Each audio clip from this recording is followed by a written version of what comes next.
Hello everyone, welcome to Chetan Bharat learning. आज हम start करेंगे second lecture of modern history. कल की क्लास में हमने कमिंग ऑफ यूरोपियंस वाला पोर्शन देखा था एंड हमने देखा था कि इतनी सारी यूरोपियन पावर्स में ब्रिटिश इमर्ज सुप्रीम, बाकी सारी यूरोपियन पावर्स को लाइक वन वे और दी अदर वो एलिमिनेट कर देते हैं एंड अल्टीमेटली जो पॉलिटिकल पावर सबसे पावरफुल इमर्ज करती है दैट वाज ब्रिटेन। तो इंग्लिश ईस्ट इंडिया कंपनी अब धीरे धीरे करके इंडिया में टेरिटोरियल कंक्वेस्ट का प्रोजेक्ट स्टार्ट करती है, starting from Bengal as a base. धीरे धीरे करके सारा ऑलमोस्ट सारा इंडिया ही वो अपने कंट्रोल में ले लेते हैं। तो वही इंटरेस्टिंग कहानी हमने आज की क्लास में स्टडी करनी है, the British conquest of India. Actually ये पूरी स्टोरी हम दो क्लासेस में स्टडी करेंगे, दो पार्ट्स में स्टडी करेंगे। आज की क्लास में we are going to focus on the British conquest of Bengal, जहां से सारी कंक्वेस्ट की कहानी स्टार्ट हुई है। तो इसे अगर हमने ध्यान से समझ लिया कि किस तरह से कंपनी ऑपरेट कर रही थी इंडिया में, तो आगे का जो कॉन्क्वेस्ट का प्रोसेस है बहुत इजीली हमें समझ आएगा। तो आज की क्लास में बेसिकली फर्स्ट पार्ट में हम स्टडी करेंगे the British conquest of Bengal. तो आइए कहानी स्टार्ट करते हैं। सबसे पहले तो हम डिस्कस करते हैं India on the eve of the British conquest कि इंडिया की उस टाइम पे पॉलिटिकल सिचुएशन क्या थी जब ब्रिटिश ये टेरिटोरियल कंक्वेस्ट का प्रोजेक्ट स्टार्ट करते हैं। मिड 18th सेंचुरी में 1750s में ये प्रोसेस स्टार्ट होता है। 5 बचे ये 1750s में ये प्रोसेस होता है। तो 1750s में भाई इंडिया की पॉलिटिकल सिचुएशन क्या थी? 1707 में मुगल एम्परर औरंगजेब की डेथ होती है। उसके बाद process of decline of Mughal empire start हो जाता है। ये जो 18th सेंचुरी का पूरा पीरियड है, this was marked by Mughal decline. At the same time it was also marked by rise of British empire in India. तो डिक्लाइनिंग मुगल एम्पायर में इंडिया की इन जनरल पोजीशन क्या थी? फ्रेगमेंटेड सी पॉलिटी थी।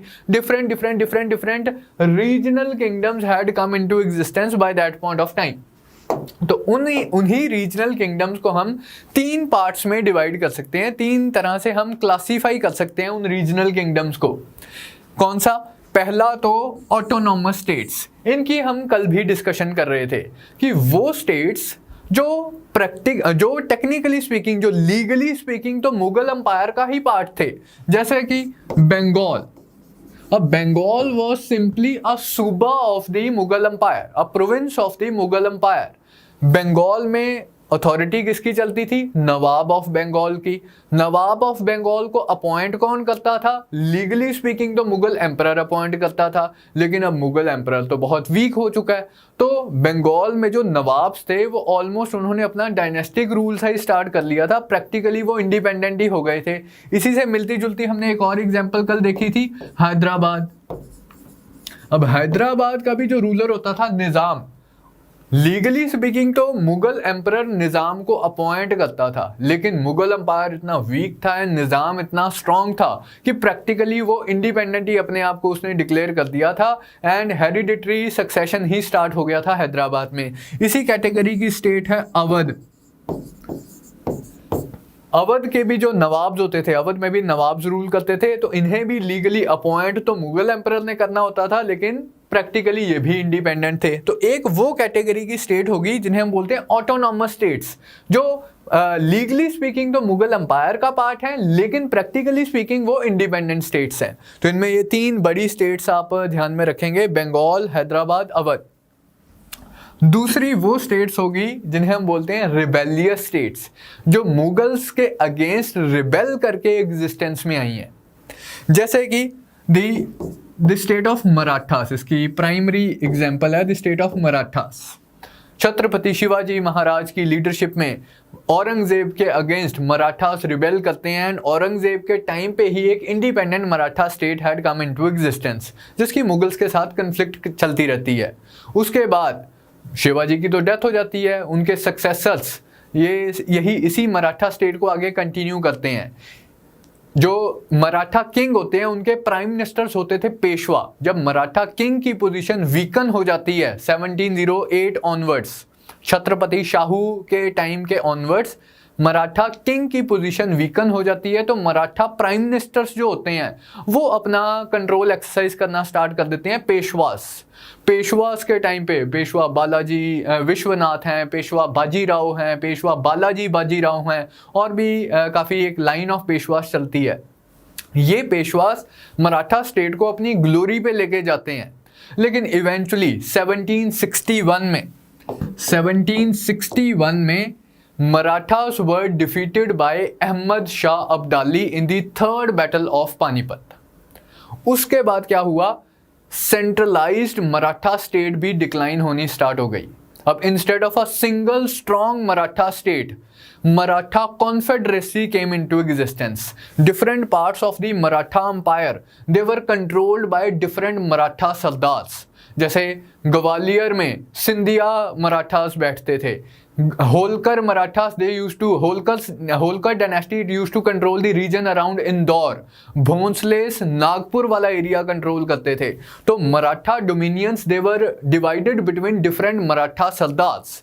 तो Maratha confederacy had come into existence by 1760s and British को individual एक सिंगल ग्रेट मराठा अंपायर के साथ नहीं लड़ना पड़ा, इसी मराठा कॉन्फेडरेसी के साथ लड़ना पड़ा। इंडिविजुअल मराठा सरदार्स को वो एक 1 by 1 करके उन्होंने हरा दिया। They would play one against the other and Maratha sardars एक दूसरे के अगेंस्ट, मतलब एक दूसरे के साथ कंबाइन नहीं करते थे अगेंस्ट द सिंगल पावर। ये एक बहुत बड़ा बेन रहा है हमारी पॉलिटी का कि Indian powers they would not combine against the foreign aggressive power, rather वो आपस में लड़ते रहते थे। उसी चीज़ का फ़ायदा उठा के ब्रिटिश ने हमारे ऊपर अपनी विजय हासिल की है। तो एक एग्जांपल होगी रिबेलियस स्टेट्स की मराठास। और कोई एग्जांपल अगर आप सोच सकते हैं, the sixth state of Punjab.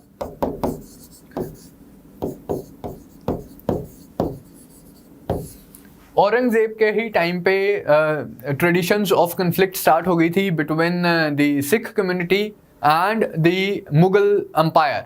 इसके बाद गुरु गोबिंद सिंह जी की द 10th सिख गुरु, इनकी डेथ होती है 1708 में। उसके बाद बाबा बंदा सिंह बहादुर आते हैं एंड पंजाब में ये मुगल्स के अगेंस्ट लड़ते हैं। इसी दौरान ये पंजाब में अपनी एक इंडिपेंडेंसी स्टेट कार्व आउट कर लेते हैं। बाबा बंदा सिंह बहादुर तो जल्दी ही ये बहुत शॉर्ट लिव्ड सा किंगडम होता है, लेकिन उसके बाद भी ये जो ट्रेडिशन ऑफ रेजिस्टेंस स्टार्ट हुआ होता है ये कंटिन्यू करता है and six state came into existence. तो ये भी एक एग्जांपल होगी रिबेलियस स्टेट्स की। तो ये दूसरी कैटेगरी ऑफ स्टेट्स हो जाती हैं। तीसरी कैटेगरी ऑफ स्टेट्स कौन सी हैं? वो स्टेट्स जो कभी भी मुगल अंपायर का पार्ट ही नहीं थी, जो कभी भी मुगल ऑर्बिट का हिस्सा ही नहीं थी, मुगल अंपायर कभी वहां तक पहुंचा ही नहीं था। जैसे कि ट्रेवनकोर, केरला, मॉडर्न डे केरला वाली साइड पे है ट्रेवनकोर, जो त्रिवेंद्रम वाला एरिया, थिरुवनंतपुरम वाला जो एरिया है केरला की capital, the state of Travancore. और कोई एग्जांपल अगर हमारे दिमाग में आ रहा हो, स्टेट ऑफ मैसूर। ये वाला जो रीजन है, मैसूर वाला रीजन, ट्रेवनकोर वाला रीजन, ये कभी भी मुगल अंपायर का पार्ट ही नहीं था। या एक्सट्रीम नॉर्थ ईस्ट रीजन लगा लो, मणिपुर वाला रीजन हो गया, ये कभी भी मुगल अंपायर का पार्ट ही नहीं था।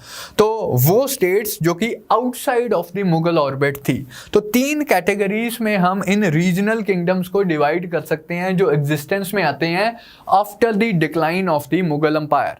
इन्हीं किंगडम्स को 1 by 1 एक एक करके British East India company defeat कर देती है एंड अपना टेरिटोरियल एम्पायर एक्सपैंड करती है। क्योंकि अब आपके सामने ही है कि क्योंकि इंडिया में उस पॉइंट ऑफ टाइम पे कोई सिंगल स्ट्रॉन्ग सेंट्रलाइज्ड पावर नहीं एग्जिस्ट करती थी, इसने अपॉर्चुनिटी प्रोवाइड की इंग्लिश ईस्ट इंडिया कंपनी को अपनी टेरिटोरियल कंक्वेस्ट बढ़ाने के कंटेक्स्ट में। तो कहानी स्टार्ट होती है कंक्वेस्ट की, जैसे मैंने आपको बताया, with the conquest of Bengal. सबसे पहले बंगाल प्रोविंस से ये टेरिटोरियल एक्सपेंशन की कहानी स्टार्ट होती है। लास्ट क्लास में हमने देखा था कि किस तरह से 3 presidency towns had come into existence, based in Calcutta जहां फोर्ट विलियम था, मद्रास जहां पर फोर्ट सेंट जॉर्ज था, and the island of Bombay, जो कि पोर्चुगीज से ब्रिटिश को मिला था। इन्हीं प्रेसिडेंसी टाउन से एक्सपेंशन स्टार्ट होती है। फोर्ट विलियम से पहले तो पूरा बंगाल एंड बिहार वाला एरिया अलॉन्ग विद उड़ीसा ये कंपनी के कंट्रोल में आता है। किस तरह से आता है उसी की कहानी हम आज की क्लास में करेंगे, but like just to have a brief overview. Company ने ना बहुत ही मतलब प्लान्ड से तरीके में, बहुत ही एक स्मार्ट से तरीके में अपनी कंक्वेस्ट को एग्जीक्यूट किया। बंगाल से स्टार्ट करके जाते हैं साउथ इंडिया वाले पोर्शन में, साउथ इंडिया में एंड इधर अवध वाले पोर्शन में। यहाँ से उस पॉइंट ऑफ टाइम से strongest Indian power of the day was Marathas. South India में मैसूर को हराने के बाद एंड हैदराबाद के साथ फ्रेंडली ट्रीटी साइन करने के बाद ये मराठास से डील करते हैं एंड इवेंचुअली मराठास वाला एरिया भी अपने कंट्रोल में ले लेते हैं। सबसे एंड में ये जाते हैं extreme north west of India में, जहां ये पंजाब एंड सिंध वाला रीजन अपने कंट्रोल में ले आते हैं एंड राजपूत स्टेट्स के साथ, कश्मीर के रूलर्स के साथ ये फ्रेंडली ट्रीटी साइन कर लेते हैं। अगर आप इसी मैप को ध्यान से देखो, इस मैप को पर्टिकुलरली, तो कुछ पोर्शन तो ब्लू शेडेड है, कुछ पोर्शन ग्रीन शेडेड है। ये दो कलर्स का क्यों इस्तेमाल किया गया है? जो तो पोर्शन आप ब्लू कलर में देख सकते हैं, ये वो पोर्शन ऑफ इंडिया था जो डायरेक्टली ईस्ट इंडिया कंपनी के कंट्रोल में था, जहां पर direct rule of east India company था। जो पोर्शन ग्रीन में आपको नजर आ रहा है, हैदराबाद, राजपूताना, कश्मीर, लार्जली यहाँ पर बड़े बड़े नाम लिखे हुए हैं, तो ये portion indirect control of east India company में था। यहाँ पर ईस्ट इंडिया कंपनी का डायरेक्ट रूल नहीं था, लेकिन यहाँ के रूलर्स के साथ ईस्ट इंडिया कंपनी ने फ्रेंडली ट्रीटी साइन की हुई थी। इनफैक्ट वो फ्रेंडली ट्रीटी भी नहीं थी, वो सबऑर्डिनेशन की ट्रीटी थी, ट्रीटीज ऑफ सब्सिडियरी अलायंस थी। The local rulers they were suppose to station a British agent at their court. एक ब्रिटिश रेजिडेंट लोकल रूलर्स की कोर्ट में पोस्ट किया जाता था। वो रेजिडेंट उस स्टेट की इंटरनल एडमिनिस्ट्रेशन में भी इंटरफियर करता था एंड उसके फॉरेन रिलेशंस को तो वो डायरेक्टली कंट्रोल करता ही था। तो मतलब इसकी डिटेल्स में हम जाएंगे। कहने का मतलब ये है कि कुछ पोर्शन तो directly under the control of east India company था, कुछ portion indirectly under the control of east India company था। तो ये इस तरह से कंक्वेस्ट ऑफ इंडिया का प्रोजेक्ट एग्जीक्यूट किया गया है। आज की क्लास में हम बात करेंगे द कंक्वेस्ट ऑफ बंगाल। कहानी सारी बंगाल से स्टार्ट होती है, तो सबसे पहले तो बंगाल की ही थोड़ी सी डिटेल डिस्कशन कर लेते हैं कि just before the British conquest Bengal में क्या सिचुएशन थी। 1707 में जैसे हमने बात की, मुगल एम्परर औरंगजेब की डेथ के बाद यहाँ पर मुगल अथॉरिटी का डिक्लाइन स्टार्ट हो जाता है। Correspondingly, there was rise of powerful nawabs. अब यहाँ पर आप दो तीन नाम याद रखेंगे, मुर्शीद कुली खान एंड अलीवर्दी खान। मुर्शीद कुली खान को मुगल एम्परर ने ही गवर्नर ऑफ बंगाल या नवाब ऑफ बंगाल अपॉइंट किया होता है, लेकिन ये बंगाल में बहुत एफिशिएंट एडमिनिस्ट्रेशन ऑर्गेनाइज करते हैं। बंगाल का फाइनेंशियल सिस्टम, सारे मुगल एम्पायर में त्राही त्राही मची होती है, बंगाल में ये बहुत एफिशिएंट रेवेन्यू एडमिनिस्ट्रेशन इस्टेब्लिश कर देते हैं, टैक्स कलेक्शन का सिस्टम ऑर्गेनाइज कर देते हैं, प्रॉपर जो कमर्शियल एक्टिविटीज़ भी होती हैं उन्हें भी प्रॉपरली रेगुलेट करते हैं। तो बहुत अच्छी एडमिनिस्ट्रेशन इस्टेब्लिश करते हैं मुर्शीद कुली खान। इसके बाद आते हैं मतलब कुछ टाइम बाद द नेक्स्ट मेन नवाब जो आते हैं वो हैं अलीवर्दी खान। ये भी काफ़ी स्ट्रॉन्ग नवाब थे। तो जैसे ही मुगल अथॉरिटी का डिक्लाइन होता है, there was rise of powerful nawabs in Bengal. ये क्या करते हैं, अब लीगली तो ये अपने आप को मानते हैं मुगल एम्परर का सबऑर्डिनेट। ये मुगल ट्रेजरी को रेगुलरली कुछ ट्राइब्यूट भी भेजते हैं कि बंगाल से हमने इतना टैक्स कलेक्ट किया है, चलो कुछ हमने चढ़ावा मुगल एम्परर को भी चढ़ा दिया, वो भी खुश रहेगा। लेकिन प्रैक्टिकली स्पीकिंग इंटरनल एडमिनिस्ट्रेशन में एंड फॉरेन रिलेशंस में ये अपना इंडिपेंडेंट स्टांस मेंटेन करते हैं, इंडिपेंडेंट पॉलिसी मेंटेन करते हैं। ऑटोनॉमस रूलर्स होते हैं, nominally under the Mughal empire but practically independent. Bengal otherwise भी अगर हम इकोनॉमिकली बात करें तो उस टाइम का one of the richest provinces of India था। ना सिर्फ ये सरप्लस एग्रीकल्चरल प्रोडक्शन के लिए जाना जाता था, बल्कि ये टेक्सटाइल्स प्रोडक्शन के लिए भी जाना जाता है। हम कल की क्लास में भी हमने बात की, इंडिया टेक्सटाइल्स के लिए जाना जाता था वर्ल्ड ओवर उस ज़माने में भी। तो Bengal was an important centre of textile production. Dhaka, Murshidabad, Kasim Bazar, ये कुछ इंपॉर्टेंट सेंटर्स थे बंगाल वाले रीजन में। पटना भी उस टाइम के बंगाल के ही जुरिस्डिक्शन में आता था। पटना भी एक इंपॉर्टेंट सेंटर था टेक्सटाइल प्रोडक्शन का। तो इस तरह से बंगाल की जो टेक्सटाइल्स थी, डेक्का मुस्लिम वगैरह थी, वो वर्ल्ड ओवर जानी जाती थी। तो टेक्सटाइल प्रोडक्शन में भी एंड एग्रीकल्चरल प्रोडक्शन में भी काफ़ी अच्छा रैंक करता था Bengal, and one of the richest provinces of India था। नीडलेस टू से, ये जो जितनी सारी यूरोपियन कंपनीज आ रही थी बंगाल वाले रीजन में, इन्होंने अपनी फैक्ट्रीज लगाई हुई थी। जैसे French factory was located in Bengal, it was located at Chandan Nagar. English का तो कलकत्ता आपको पता ही है। कलकत्ता के अलावा कासिम बाजार में भी उनकी एक फैक्ट्री थी। डच ने अपनी एक फैक्ट्री कासिम बाजार लगाई हुई थी। हुगली रिवर के ऊपर पोर्चुगीज ने भी अपनी फैक्ट्री बनाई हुई थी। तो काफ़ी सारी फॉरेन कंपनीज भी बंगाल वाले रीजन में प्रेजेंट थी। डेन्स की हमने बात की, चाहे वो सबसे जाली पावर थे, लेकिन सिरामपुर में बंगाल में डेन्स ने भी अपनी एक फैक्ट्री लगाई हुई थी। तो almost all the European parts they had their factories in Bengal because of the rich because of the rich revenues that were yielded by the province of Bengal, as well as because of very high quality textile production of the Bengal. अब बाकी सारी European पास का तो पत्ता काट दिया English East India company ने। अब जब सिर्फ इंग्लिश ईस्ट इंडिया कंपनी बची है, अब ये अपने इंटरेस्ट को प्रोटेक्ट करने के लिए क्या करती है? ये अपने इंटरेस्ट को प्रोटेक्ट करने के लिए लोकल पॉलिटिक्स में इंटरवीन करना स्टार्ट करती है।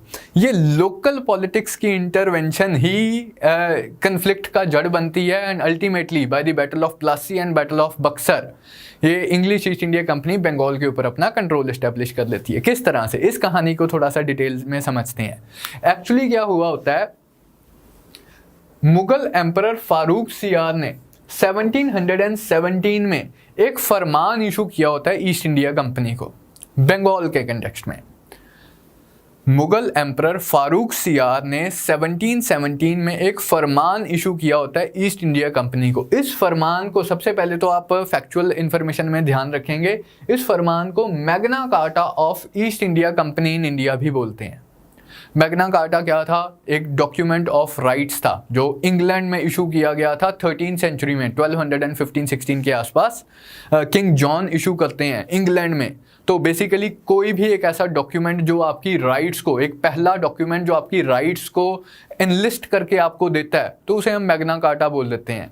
तो इस फरमान ने कंपनी की राइट्स एंड प्रिविलेजेस को रिटन फॉर्म में एनलिस्ट करके कंपनी को दिया था। इसीलिए इस फरमान को हम बोलते हैं Magna carta of east India company in India.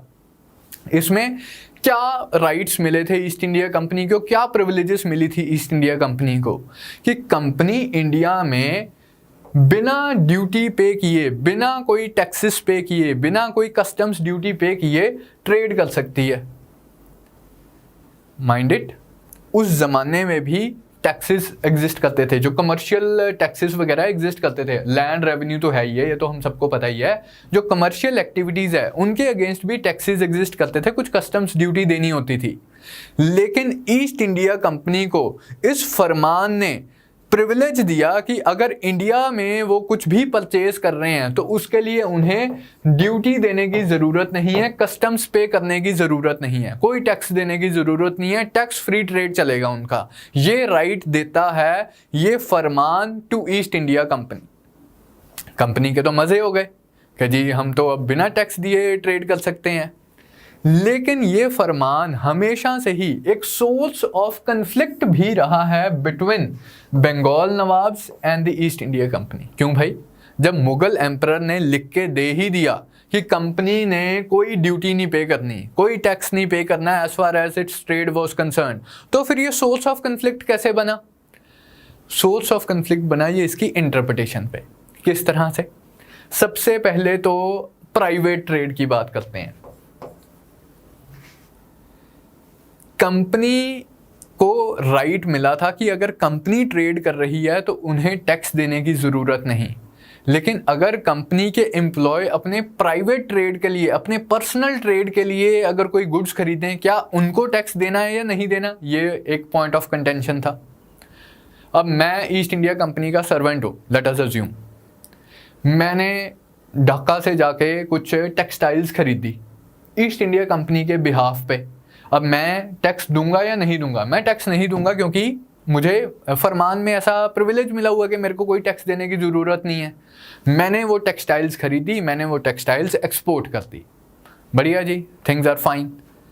अब मैं अगेन ईस्ट इंडिया कंपनी का वही सर्वेंट हूँ। मैंने कुछ टेक्सटाइल्स अपने पर्सनल यूज़ के लिए खरीद ली, या मैंने अपनी मैडम के लिए कोई कुछ टेक्सटाइल्स खरीद ली। अब पर्सनल यूज़ के लिए, प्राइवेट ट्रेड के लिए अगर मैं कुछ टेक्सटाइल्स खरीद रहा हूँ, अगर मैं ट्रेड कर रहा हूँ, क्या मुझे टैक्स देना है या नहीं देना है? बंगाल के नवाब इसे इंटरप्रेट करते हैं कि नहीं भी, पर्सनल अगर आप ट्रेड करोगे तब तो आपको टैक्स देना ही पड़ेगा। अगर आप कंपनी का ऑफिशियल ट्रेड कर रहे हो, फिर आपको मुगल एम्परर ने परमिशन दी है कि आप टैक्स फ्री ट्रेड कर सकते हो। लेकिन अगर आप पर्सनल ट्रेड के लिए करोगे, प्राइवेट ट्रेड के लिए अगर आप कुछ परचेजेस वगैरह करोगे, उसके ऊपर तो आपको टैक्स देना पड़ेगा। अब ये एक पॉइंट ऑफ कन्फ्लिक्ट था। दूसरा पॉइंट था मिस यूज ऑफ दस्तख्त। ये पहले पॉइंट को ही एक्सप्लेन करता हुआ पॉइंट है। अब किस तरह से? इसी फरमान में कंसेप्ट था दस्तक का। दस्तक क्या था? ये एक परमिट थी, एक परमिट था। अगर कंपनी का सर्वेंट, अगर कंपनी का एम्प्लॉय ये दस्तक दिखा देगा, एक डॉक्यूमेंट दिखा देगा, एक पास दिखा देगा कस्टम ऑफिसर को, तो कस्टम ऑफिसर उसे टैक्स चार्ज नहीं करेगा, बोलेगा कि चलो ठीक है। अब मेरे पास ऑलरेडी ये दस्तक एग्जिस्ट कर रही हैं। उस कस्टम्स ऑफिसर को कैसे पता चलेगा कि मैंने जो टेक्सटाइल्स खरीदी हैं वो ईस्ट इंडिया कंपनी के लिए खरीदी हैं या फिर अपनी मैडम के लिए खरीदी हैं, पर्सनल ट्रेड के लिए खरीदी हैं? ये कैसे पता चलेगा? ये तो जैसे मैं घोषित कर दूंगा वैसे ही उसे मानना पड़ेगा, उसके पास कोई सबूत थोड़ी है। तो कंपनी के सर्वेंट्स क्या करते थे? दस्तक का मिसयूज करते थे, ऑफिशियल ट्रेड के लिए बोल के प्राइवेट ट्रेड में इंडल्ज किया करते थे। इस बात से बंगाल के नवाब्स बहुत परेशान थे। बंगाल के नवाब्स को यह परेशानी थी, यार टैक्स रेवेन्यू जा रहा है। अब मुगल अंपायर का तो भंटाधार हुआ ही हुआ है, मुगल अंपायर में तो वैसे ही कुछ नहीं हो रहा है, सारा डिक्लाइन हो ही रहा है। हमारा प्रोविंस अच्छे से चल रहा है, हमारे भी रेवेन्यूज जा रहे हैं इस फ्री ट्रेड के चक्कर में, इस ड्यूटी फ्री ट्रेड के चक्कर में। तो अब इस कंटेक्स्ट में बंगाल नवाब्स नहीं चाहते थे कि कोई टैक्स फ्री ट्रेड चले, तो उन्होंने बहुत स्ट्रिक्ट इंटरप्रिटेशन निकाली इस फरमान की। कह रहे हैं कि बस ऑफिशियल ट्रेड हम फ्री अलाउ करेंगे, प्राइवेट ट्रेड हम फ्री अलाउ नहीं करेंगे। लेकिन कंपनी के सर्वेंट्स क्या करते थे? मिस यूज ऑफ दस्तक करते थे। आगे आते हैं, फिर मिंटिंग परमिशन भी। सिक्का, कॉइन्स इशू करना one of the attributes of sovereignty माना जाता है कि सॉवरन पावर के पास ही अथॉरिटी होती है कॉइन्स इशू करने की, करेंसी इशू करने की। ईस्ट इंडिया कंपनी चाहती थी कि इसे भी अथॉरिटी दी जाए कॉइन्स मिंट करने की, लेकिन बंगाल के नवाब्स ये प्रिविलेजेस एक्सटेंड करने के फेवर में नहीं थे। फरमान ने इन्हें बोला था, फरमान में इन्हें राइट मिला था कि आप मिंटिंग राइट्स भी आपको दी जाती हैं, आप कॉइन्स भी मिंट कर सकते हो। लेकिन बंगाल के नवाब कहते बिल्कुल भी हम अलाउ नहीं करेंगे, ये सॉवरन फंक्शन होता है कॉइन्स इशू करना, करेंसी इशू करना, हम आपको करेंसी नहीं इशू करने देंगे। तो it was also a point of conflict and issue of contention, bone of contention between Bengal nawabs and East India company. तो अंडरलाइंग इशूज तो ये थे between East India company and Bengal nawabs. इसकी वजह से काफ़ी टेंशन्स एग्जिस्ट कर रही थी ऑलरेडी। लेकिन अभी Bengal was being governed by strong nawabs. Murshid Quli Khan जैसे लोग या अली वर्दी खान जैसे लोग, उन्होंने तो कंपनी की एक्टिविटीज़ को प्रॉपरली चेक करके रखा कि अगर कुछ भी हो जाए वो उन्हें ना दस्तक का मिसयूज़ करने देते थे, ना मिंटिंग प्रिविलेजेस का मिसयूज़ करने देते थे। लेकिन हुआ क्या, 1756 में अली वर्दी खान की डेथ हो जाती है। 1756 में अली वर्दी खान की डेथ हो जाती है and he was succeeded by a very young nawab Sirajuddaulah. Sirajuddaulah काफ़ी यंग नवाब थे, गर्म खून था। तो जब कंपनी इनकी बात नहीं मानती है तो ये बहुत अग्रेसिव पोस्चर अडॉप्ट करते हैं। इनफैक्ट कंपनी को भी लगा कि यार अब ये तो बच्चा सा गद्दी पे बैठ गया है, इसे तो हम मैनिपुलेट कर ही लेंगे। तो वो कोर्ट पॉलिटिक्स में इंटरवीन करना स्टार्ट कर देते हैं। इनफैक्ट इनफैक्ट किस तरह से वो कोर्ट पॉलिटिक्स में इंटरवीन करते हैं, एक नवाब का ही एक एंटी नवाब फैक्शन एग्जिस्ट करता है। आपको पता ही है अभी कोई भी लाइक सक्सेशन है मिडीवल इंडिया में, जिस तरह की पॉलिटिक्स थी, कोई भी सक्सेशन बिना डिस्प्यूट के तो होता नहीं था। एक राजा मरता था तो जो अगला बंदा गद्दी पे बैठता था हमेशा मल्टीपल कंटेंडर्स होते थे, तो 4 लोगों को डिफीट करके ही एक 5वां गद्दी पे बैठता था। तो एक बंदे को अपोज करने वाले लोग होते ही थे कोर्ट में। कंपनी क्या कर रही थी, अब ईस्ट इंडिया कंपनी क्या कर रही थी, जो एंटी नवाब फैक्शन था, जो एंटी नवाब नोबल्स थे, उन्हें एनकरेज करना स्टार्ट करती है। नवाब उनके अगेंस्ट एक्शन ले रहा है, नोबल्स के अगेंस्ट एक्शन ले रहा है, कंपनी कह रही है चलो कोई बात नहीं, तुम टेंशन ना लो, तुम हमारे पास आके कलकत्ता रह लो। तो कंपनी उन लोगों को रिफ्यूज दे रही थी जो नवाब के अगेंस्ट काम कर रहे थे। So it had started interfering in the local politics. एक और चीज हो गई 1756, अगेन साल इज इंपॉर्टेंट। ये वो साल है जब हमने कल की क्लास में किया था जब थर्ड कर्नाटिक वॉर स्टार्ट हुई। 7 इयर्स वॉर स्टार्ट होती है 1756 में, 1756 से 1763 हमने कल की क्लास में देखा था। बिकॉज साउथ में कर्नाटिक वॉर चल रही थी, नॉर्थ में भी कुछ ये जो कंपनीज थी, French east India company and English East India company, ये एक दूसरे के अगेंस्ट लड़ाई की तैयारी करना स्टार्ट कर देते हैं। English East India company Calcutta को फोर्टिफाई करना स्टार्ट कर देती है, किलेबंदी करना स्टार्ट कर देती है, डिफेंसिव फोर्टिफिकेशंस बना लेती है, वहां तोपे इंस्टॉल कर देती है। नवाब उन्हें पूछता है भाई यार तुम इतनी फोर्टिफिकेशंस क्यों कर रहे हो, तुम इतनी तोपें क्यों इंस्टॉल कर रहे हो अपने कलकत्ता वाली फैक्ट्री में। तो वो कहते हैं कि जी हमें डर है कि फ्रेंच चंदरनगर में बैठे हुए हैं, जो कि फ्रेंच चंदरनगर से हमारे ऊपर अटैक कर देंगे। तो नवाब कहता है यार मैं नहीं बैठा हुआ क्या, तुम अपनी प्राइवेट डिफेंस खुद ही थोड़ी कर लोगे, यहाँ का राजा कौन है, यहाँ का राजा मैं हूं, अगर फ्रेंच तुम्हारे ऊपर अटैक करेंगे तो मैं तुम्हें बचाऊंगा। इंग्लिश कहते यार हमें तुम पे यकीन नहीं है, तुमसे ना हो पाएगा, तुम अगर ना बचा पाए तो हमारी तो जान चली जाएगी, हम अपनी सिक्योरिटी खुद करेंगे, हम अपना डिफेंस खुद करेंगे। तो कलकत्ता को फोर्टिफाई करना स्टार्ट कर देते हैं। अब ये चीज़ भी डायरेक्टली नवाब की अथॉरिटी को चैलेंज कर रही थी। एक तो उन्होंने कोर्ट पॉलिटिक्स में इंटरवीन करना स्टार्ट कर दिया, उन्होंने एंटी नवाब नोबल्स को रिफ्यूज देना स्टार्ट कर दिया, फिर उन्होंने कलकत्ता में फोर्टिफिकेशंस करना स्टार्ट कर दी। जब नवाब उन्हें ये चीज़ें करने से मना करता है तो ये नवाब की बात भी नहीं मानते हैं। तो इन सारी चीज़ों से कन्फ्लिक्ट प्रेसिपिटेट हो गया। अब 2 चीज़ों को आप डिफ्रेंशिएट कर पा रहे हो, अंडरलाइंग कॉज क्या था कन्फ्लिक्ट का, इमीडिएट कॉज क्या था कन्फ्लिक्ट का, प्रॉब्लम कहां से पैदा हुई। अंडरलाइंग कॉज ये था, इमीडिएट कॉज था ये कि जो कंपनी ने अपनी फोर्टिफिकेशन स्टार्ट कर दी थी एंड कंपनी ने इंटरफियर करना स्टार्ट कर दिया था लोकल पॉलिटिक्स में। तो उसका रिजल्ट क्या होता है, the result was the famous battle of Plassey in 1757। इसमें पहले तो पास अब तक आपको समझ आ ही गया, it was fought between the British East India company on one hand and nawab of Bengal Sirajuddaulah on the other hand. Young nawab of Bengal Sirajuddaulah on one hand and East India company on the other hand. As far as the military importance of Battle of Plassey is concerned, ये कोई खास important battle नहीं थी। क्यों एक खास important battle नहीं थी भाई, यहाँ से तो ब्रिटिश कंक्वेस्ट की कहानी स्टार्ट हुई है, मैं बोल रहा हूँ ये खास इंपॉर्टेंट बैटल ही नहीं थी। बिकॉज यहाँ पर मिलिट्री लड़ाई से ज़्यादा कॉन्स्पिरेसी इंपॉर्टेंट थी। इस पॉइंट ऑफ टाइम पे ईस्ट इंडिया कंपनी के लीडर थे रॉबर्ट क्लाइव। मतलब जब ये लड़ाई चल रही होती है, जब ये कन्फ्लिक्ट चल रही होती है, तब ये आके कमांड संभालते हैं ईस्ट इंडिया कंपनी की। एक्चुअली थोड़ी सी स्टोरी पीछे से स्टार्ट होती है, वो डिस्कस करते हैं, मैं आपको बता ही देता हूँ। जब नवाब ईस्ट इंडिया कंपनी को बोलता है कि आप अपनी फोर्टिफिकेशंस बंद कर दो एंड जो आपने बंदे अपनी कोर्ट में रखे हुए हैं, जो मेरे एंटी बंदे हैं, आपने अपनी कोर्ट में जिनको शरण दी हुई है, उन बंदों को मेरे को वापस हैंड ओवर कर दो, कंपनी मना कर देती है। नवाब गुस्से में आ जाता है एंड ये कंपनी की फैक्ट्री होती है कासिम बाजार में, उसे लूट लेता है।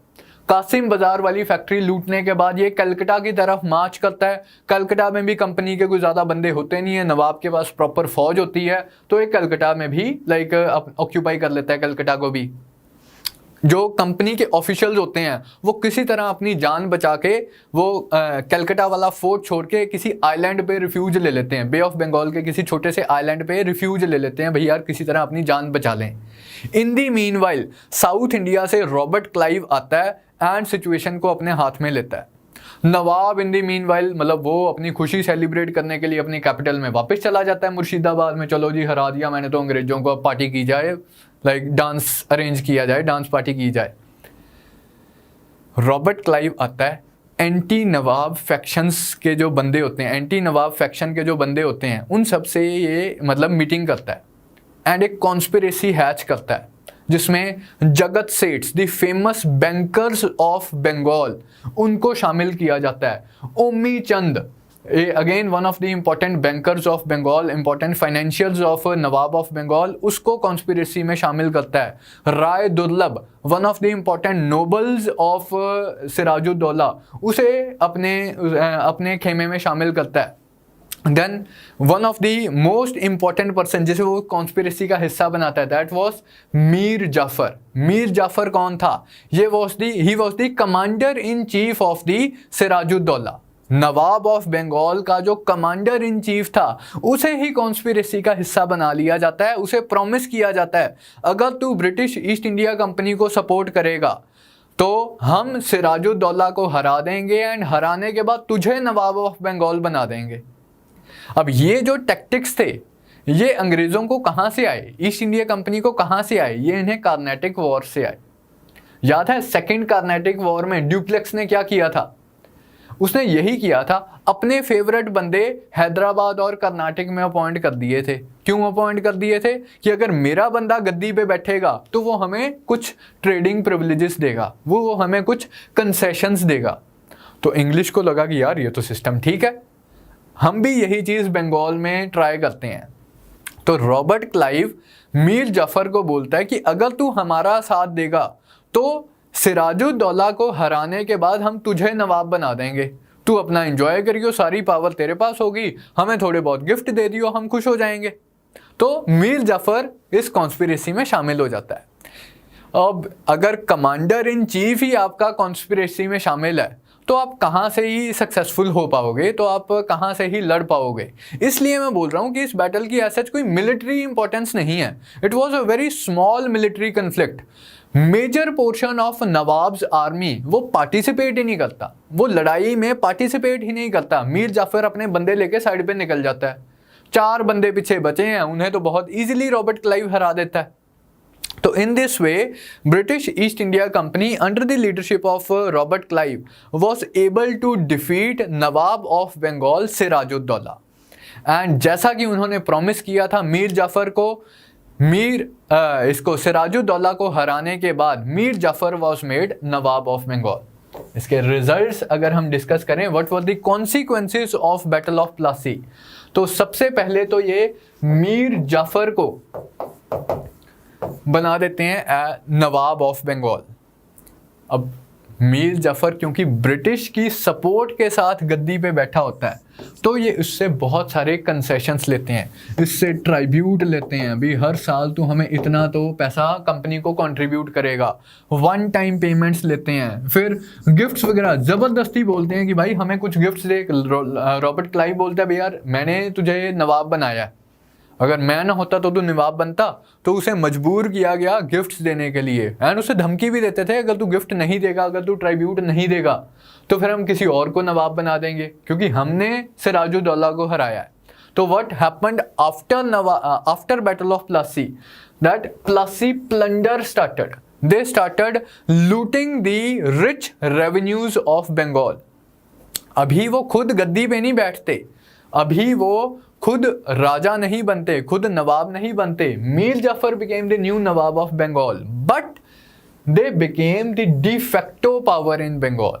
एक्चुअल पावर ब्रिटिश के हाथ में आ गई, लेकिन लीगल पावर अभी भी मीर जाफर के हाथ में थी।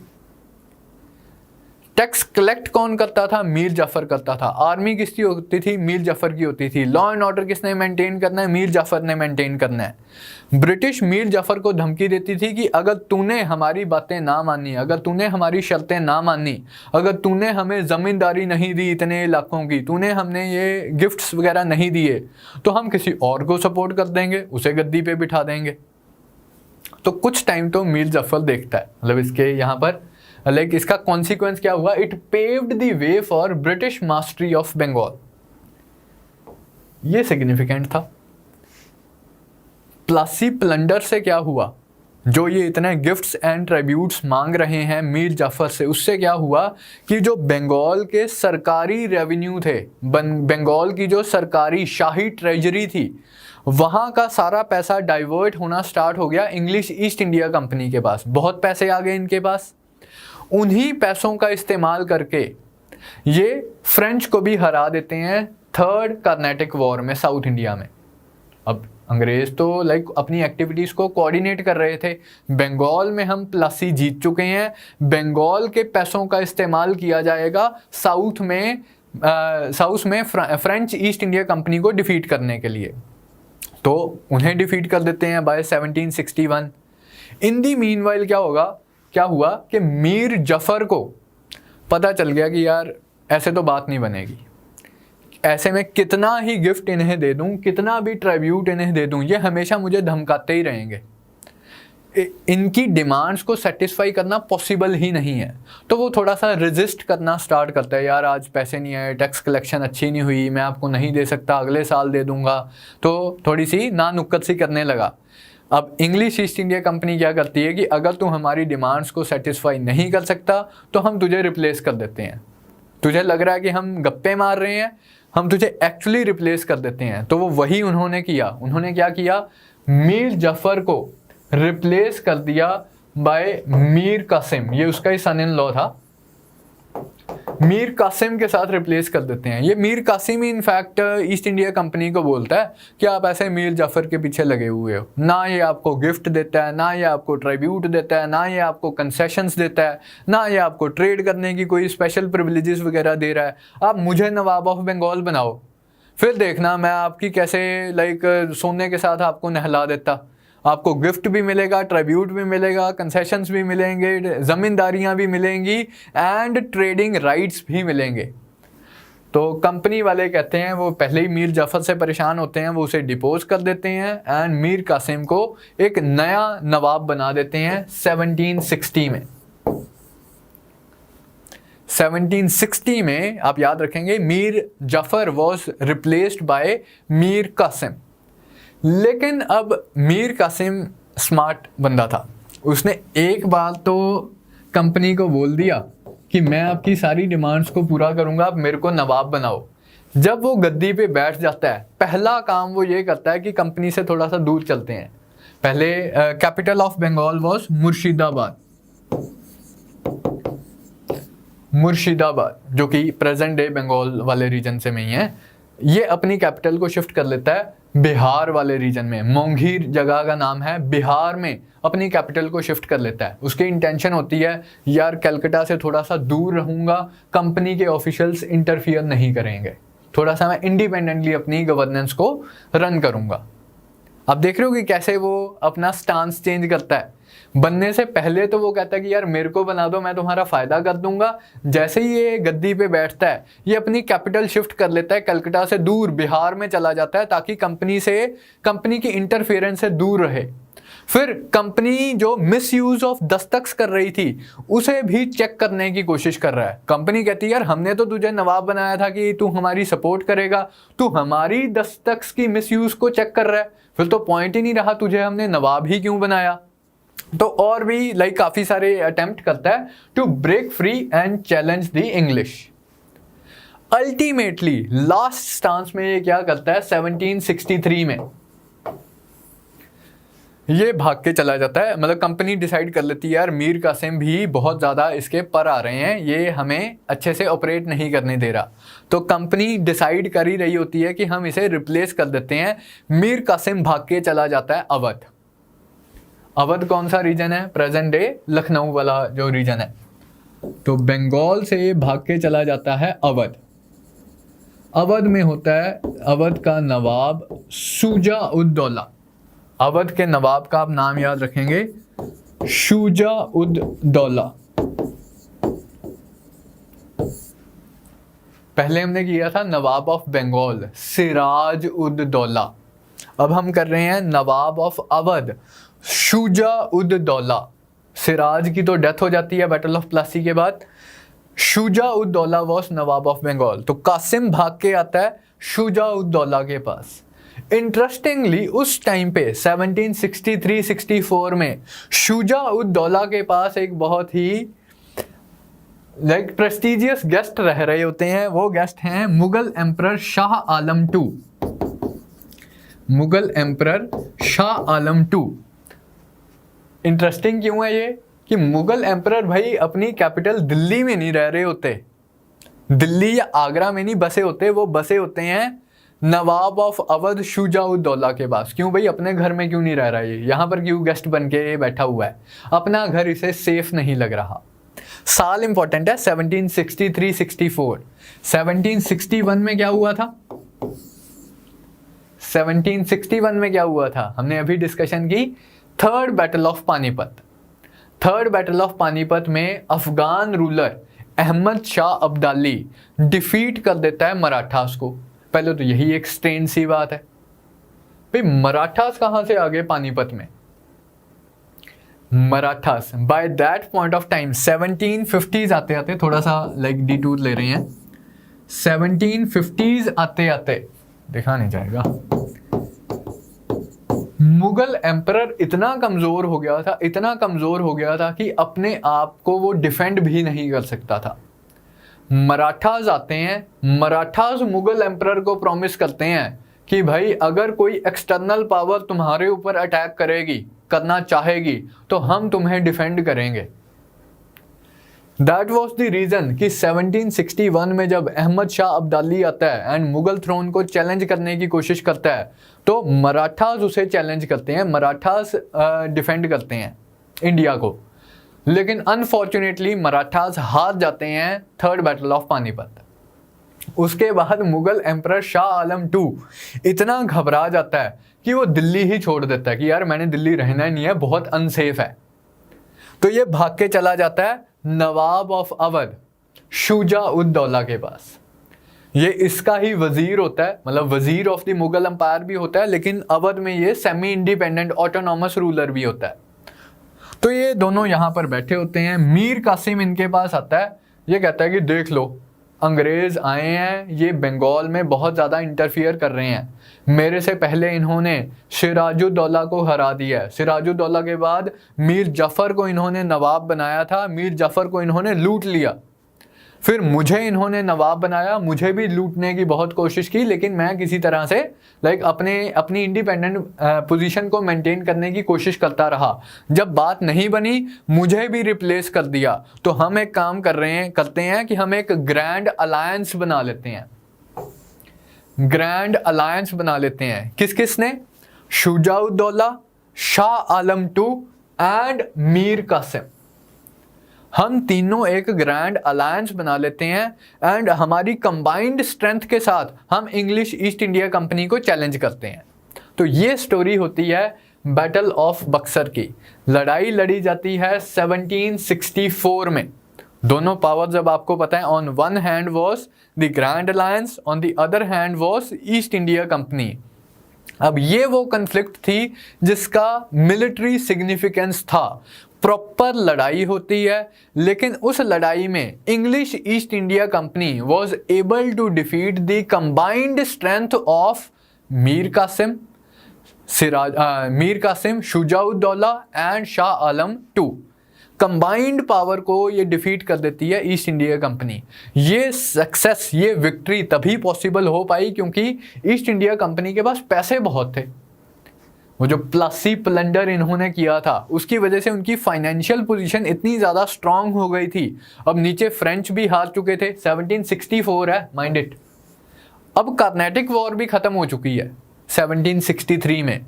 फ्रेंच थ्रेट भी जा चुका है, लेकिन बहुत सारे अंग्रेज फौजी, बहुत सारे इंग्लिश सोल्जर्स इंग्लैंड से इंडिया आए हुए हैं फ्रेंच लोगों से लड़ने के लिए।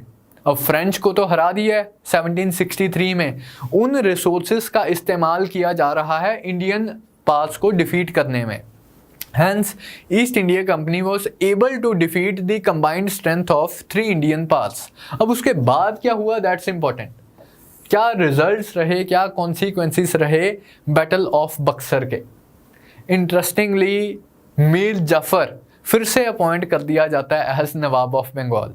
क्या मीर कासिम तो बात बनी नहीं, तो मीर जाफर को दोबारा बुलाते हैं कि भाई यार तू ही ठीक था, हमने ऐसे तेरे ऊपर शक किया और तेरे चक्कर में लाइक मीर कासिम को, तेरे जगह पे मीर कासिम को हमने अपॉइंट कर दिया, तू ही बढ़िया था, तुझे ही हम नवाब ऑफ बंगाल दोबारा अपॉइंट करते हैं। लेकिन अब एक बात तू समझ ले, लाइक हमारी भी आंखें खुली हैं हमारे एक्सपीरियंस से, तू इंडिपेंडेंटली रूल नहीं करेगा बंगाल के ऊपर। हम क्या करेंगे, एक डेप्यूटी सूबेदार अपॉइंट करेंगे, एक डेप्यूटी सूबेदार, एक नायब सूबेदार अपॉइंट करेंगे जो तेरे बिहाफ पे एडमिनिस्ट्रेशन को कंट्रोल करेगा।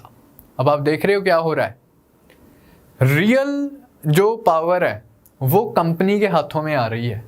लीगल रूलर चाहे नवाब ऑफ बंगाल है, लेकिन एक्चुअल रूलर कौन है, डिफेक्टो रूलर कौन है, वो है ईस्ट इंडिया कंपनी। कैसे, एडमिनिस्ट्रेशन कौन देखेगा, एडमिनिस्ट्रेशन कौन संभालेगा, डेप्यूटी सूबेदार संभालेगा। डेप्यूटी सूबेदार को कौन अपॉइंट करेगा, क्या नवाब अपॉइंट करेगा, नहीं, डेप्यूटी सूबेदार would be appointed by east India company who was charged with the responsibility of maintaining law and order।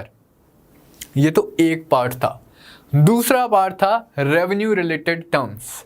Revenue related terms के लिए नवाब से कोई डिस्कशन ही नहीं करते, ये डिस्कशन करते हैं मुगल एम्परर शाह आलम II के साथ। ये जो बैकग्राउंड में फोटो लगी हुई है ये मुगल एम्परर शाह आलम II है, ये company official Shah Alam II से मिल रहे हैं। ये मुगल एम्परर से पूछते हैं भाई यार हमने तुम्हें कुछ कहा था, हमारा आपके साथ कोई कन्फ्लिक्ट चल रहा है, हमारी आपसे कोई लड़ाई चल रही है। कह रहे नहीं जी कोई प्रॉब्लम नहीं है। कह रहे फिर आप हमारे अगेंस्ट क्यों लड़ रहे थे, आपने ग्रैंड अलायंस में पार्टिसिपेट क्यों किया।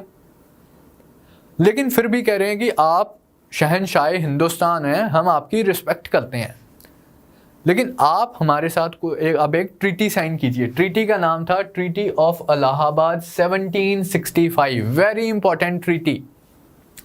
क्यों सिग्निफिकेंट थी ये ट्रीटी ऑफ इलाहाबाद?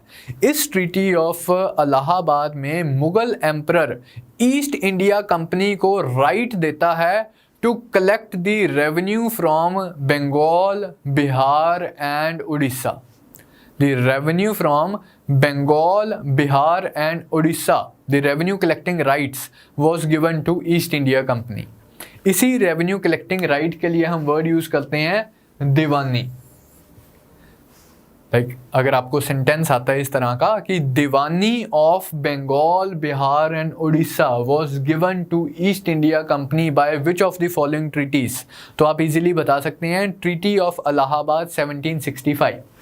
एक्चुअली ये दीवानी क्या है, एडमिनिस्ट्रेशन के प्राइमरली दो काम होते हैं। अब मेडिवल टाइम्स के पॉइंट ऑफ व्यू से अगर बात करें, एक तो भाई लॉ एंड ऑर्डर मेंटेन करना, सिक्योरिटी फंक्शंस हो गए, पुलिस फंक्शंस हो गए, लॉ एंड ऑर्डर फंक्शंस हो गए, आर्मी फंक्शंस हो गए, लॉ एंड ऑर्डर से रिलेटेड जो ड्यूटीज होती हैं। दूसरे हो गए revenue functions, revenue collecting functions, revenue लोगों से टैक्सेस कलेक्ट करना। तो लॉ एंड ऑर्डर रिलेटेड जो ड्यूटीज हैं उन्हें हम बोलते हैं निजामत,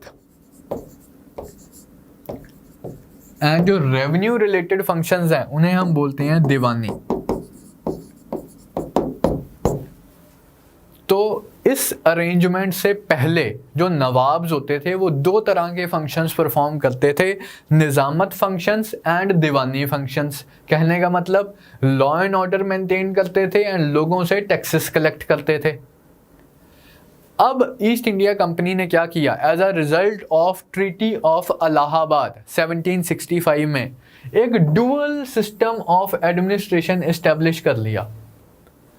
बाइफर्केशन हो गई between diwani functions and nizamat functions. By the treaty of Allahabad diwani rights were given to East India company but nizamat functions they were left with nawab of Bengal. अब आप समझो इसका पॉलिटिकल इम्पैक्ट क्या हुआ इस अरेंजमेंट का, कि नवाब की तो सारी अथॉरिटी ही चली गई, नवाब के पास रिस्पॉन्सिबिलिटी है लॉ एंड ऑर्डर मेंटेन करने की, लेकिन क्या नवाब के पास पैसे हैं उस लॉ एंड ऑर्डर को मेंटेन करने के लिए? पैसे तो दिए नहीं। पैसे कलेक्ट करने की रिस्पॉन्सिबिलिटी किसको दे दी? East India company.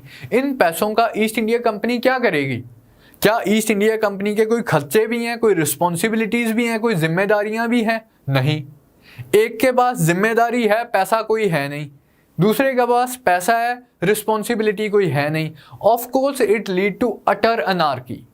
टोटल मतलब डिसओरिएंटेशन हो गई एडमिनिस्ट्रेशन की, कोई समझ ही नहीं आ रहा था क्या था, कोई सिस्टम ही नहीं था। एक बस लुटे जा रही थी एंड दूसरा कुछ कर ही नहीं पा रहा था। इसके हाथ और भी ज्यादा तंग थे। क्यों? क्योंकि अभी हमने पिछली स्लाइड में देखा कि ये लॉ एंड ऑर्डर भी अपनी मर्जी से मेंटेन नहीं कर सकता था।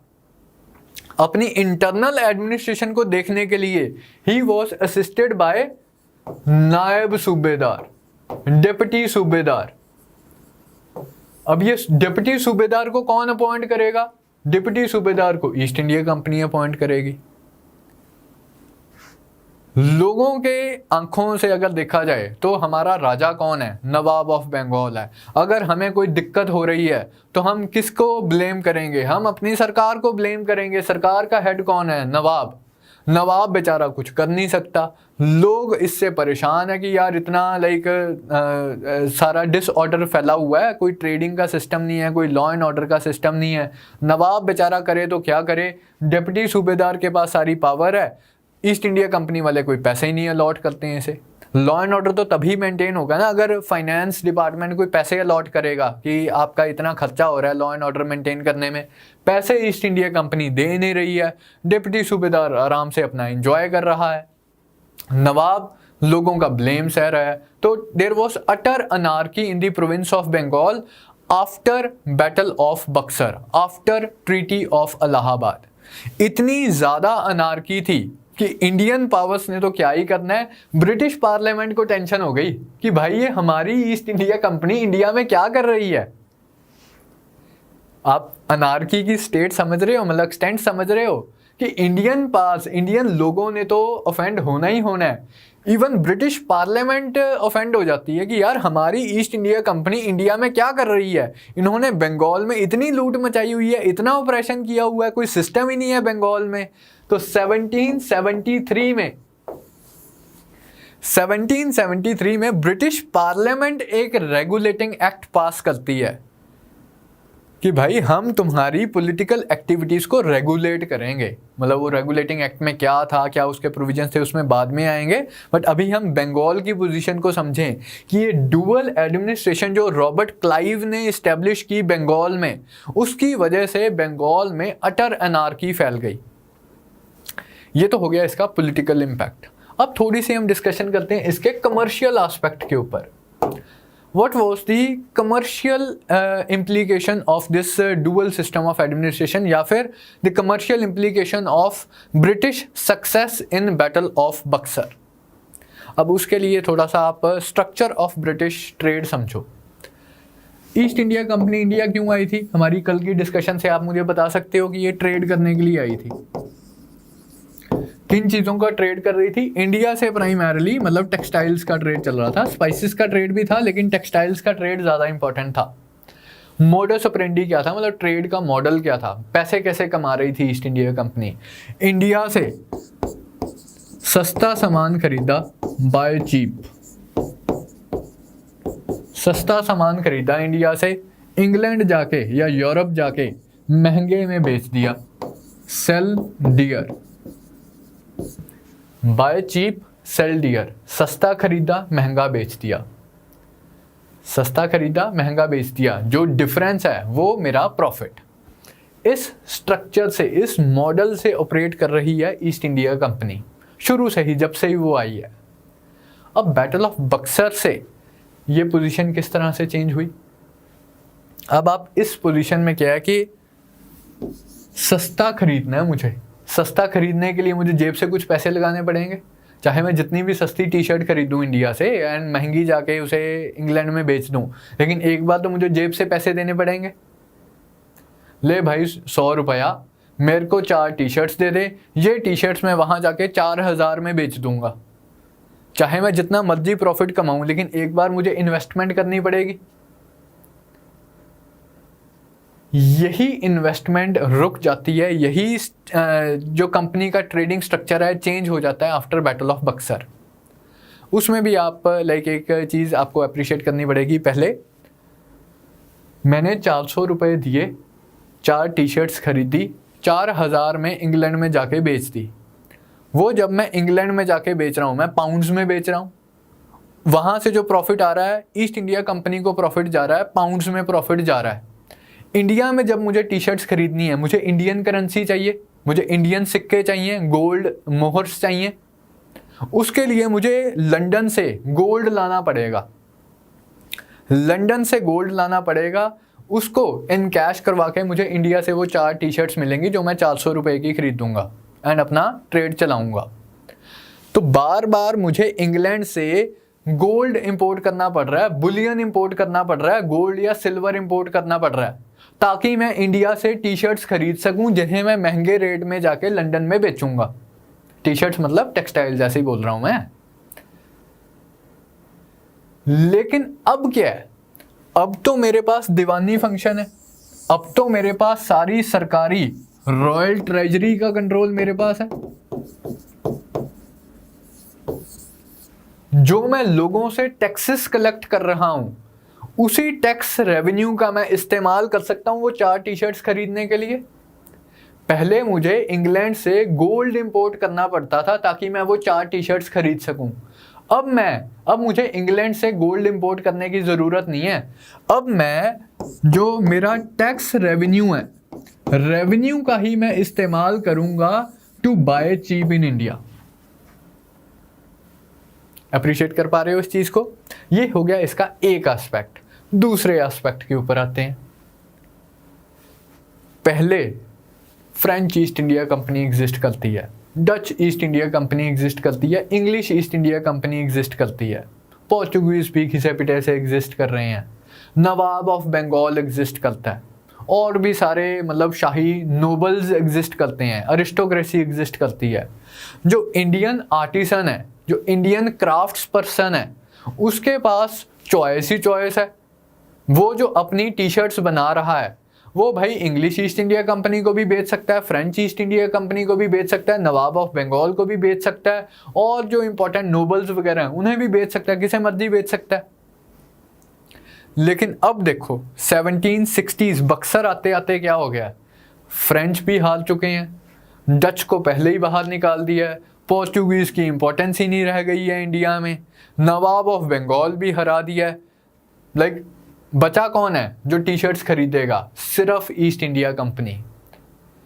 अब ईस्ट इंडिया कंपनी हमारे आर्टिसंस को, हमारे क्राफ्ट्स पर्सन्स को मजबूर कर सकती है, भाई जो टी शर्ट्स पहले तुम 100 रुपए की बेच रहे थे, 400 रुपए की 4 बेच रहे थे, अब 200 रुपए में हम तुमसे 4 टी शर्ट्स खरीदेंगे। हमारा आर्टिसन बोलता है कि नहीं भाई, मैं तो नहीं इतने सस्ते में बेचूंगा। तो कह रहे ठीक है मत बेच। फिर हमारा आर्टिसन किसके पास जाएगा बेचने के लिए? जो बाकी ऑप्शंस थी उसके पास पहले, कि यार मैं कोई बात नहीं, मैं नवाब ऑफ बंगाल को जाके बेच देता हूँ। अब नवाब ऑफ बंगाल तो हार गया बेचारा, उसके पास तो पैसे ही नहीं है। हमारा आर्टिसन पहले बोल देता था चलो तुमने नहीं खरीदनी 400 रुपए में, तो मैं फ्रेंच को जाके बेच देता हूँ। अब फ्रेंच भी नहीं बचे हैं, उन्हें भी हरा दिया गया है। हमारा आर्टिसन पहले बोल देता था कि चलो तुमने नहीं खरीदना, मैं किसी इंडियन नोबल को बेच देता हूँ, इंडियन एरिस्टोक्रेट्स को बेच देता हूँ। वो भी अब गरीब हो गए हैं, वो भी नहीं बचे हैं।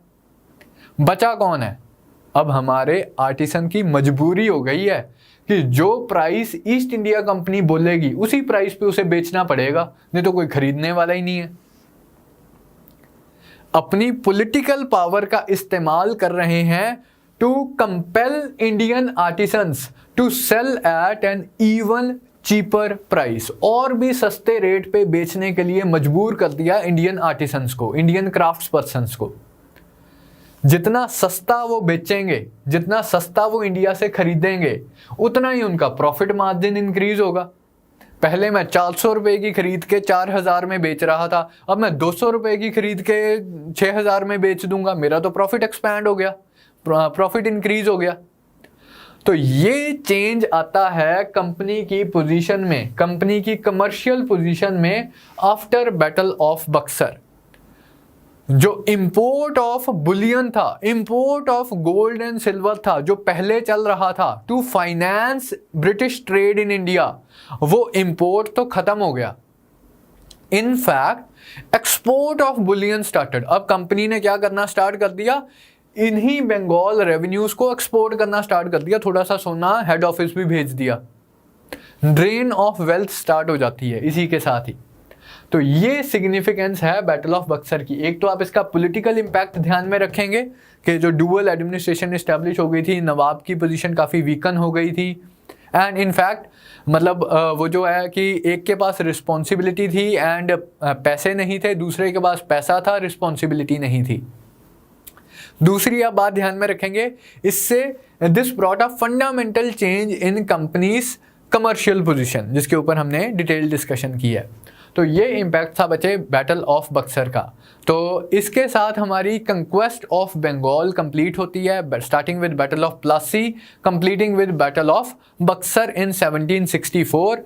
बैटल ऑफ बक्सर का ही वन ऑफ द कॉन्सिक्वेंसेस था ट्रीटी ऑफ इलाहाबाद इन 1765, जिसमें Mughal emperor Shah Alam II company को Diwani rights over Bengal, Bihar and Orissa देते हैं। तो ये वाला रीजन तो अब कंपनी के कंट्रोल में आ जाता है।